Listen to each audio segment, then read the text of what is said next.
Xavier had never been one to scare easily. He prided himself on being rational, a man of logic who dismissed ghost stories as nothing more than superstition.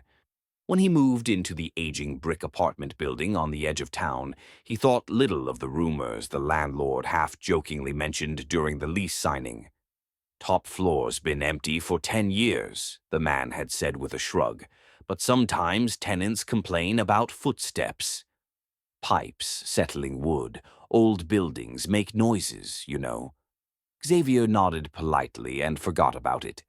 The first night was uneventful. The place smelled faintly of dust and old carpet, but it was quiet, almost too quiet. By the second night, though, the quiet broke. At exactly midnight, Xavier heard it. A slow, deliberate set of footsteps pacing across the ceiling. He froze in bed, heart thumping. The sound was unmistakable, heel to toe, measured, not the creaks of a building, but the weight of someone moving. He waited for it to stop, convincing himself it was just his imagination. But it didn't. The footsteps moved from one end of the apartment to the other, then paused.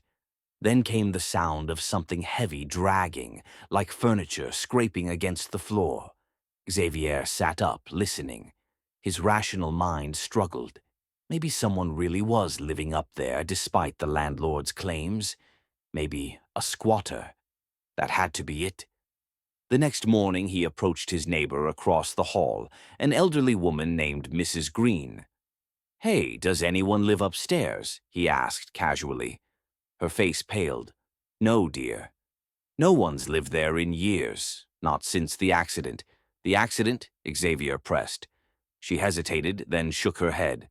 Best not to talk about it. She closed her door before he could ask more. That night the sounds returned. Footsteps, dragging, then silence. Xavier decided to investigate. He climbed the narrow staircase leading to the top floor. The air grew colder as he ascended, carrying a strange metallic tang, like rust. When he reached the landing, he found the apartment door bolted shut with a heavy chain and layers of dust coating the frame. No footprints disturbed the grime, no sign of life. Yet as he stood there, listening, the footsteps began again, right on the other side of the door. Slow, deliberate. Xavier stumbled back down the stairs, his rational defenses cracking. For several nights, it continued. Always at midnight, the pacing, the dragging. Sometimes he swore he heard a chair scrape, or even faint whispers bleeding through the ceiling. Sleep became impossible. One evening, determined to prove himself right, Xavier borrowed a ladder and climbed the fire escape, aiming to peek into the upstairs windows. He wiped the dust away and peered inside. The apartment was empty, bare walls, no furniture, just shadows stretching across the cracked floorboards. But then, movement.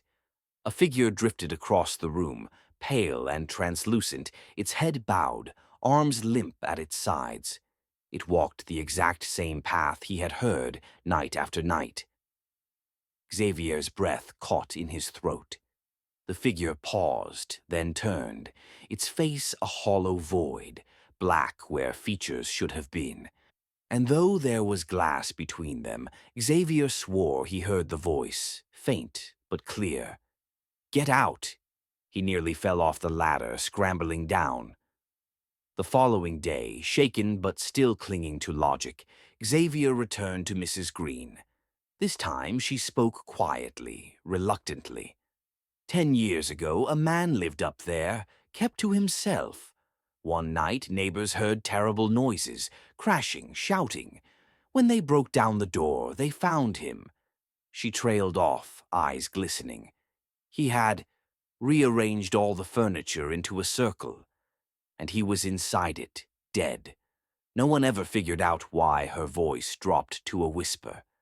Since then, no one's stayed long in your apartment. The noises drive them out. That night, Xavier didn't try to sleep. He sat in his living room, staring at the ceiling as the footsteps began again. Louder this time, angrier.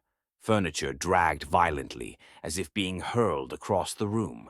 He covered his ears, but still, the sounds pressed in. Then, silence. He exhaled shakily, and then, impossibly, the sound of slow, heavy steps began inside his own apartment, the creak of the floorboards moving closer. Xavier turned his head toward the hallway, throat tight, and saw the shadow of bare feet stretching out from around the corner. The last thing he heard was the scraping of wood, as something invisible began dragging a chair across his floor. And when morning came, Xavier's apartment stood empty. No sign of a struggle, no trace of him, only his furniture, rearranged neatly into a perfect circle.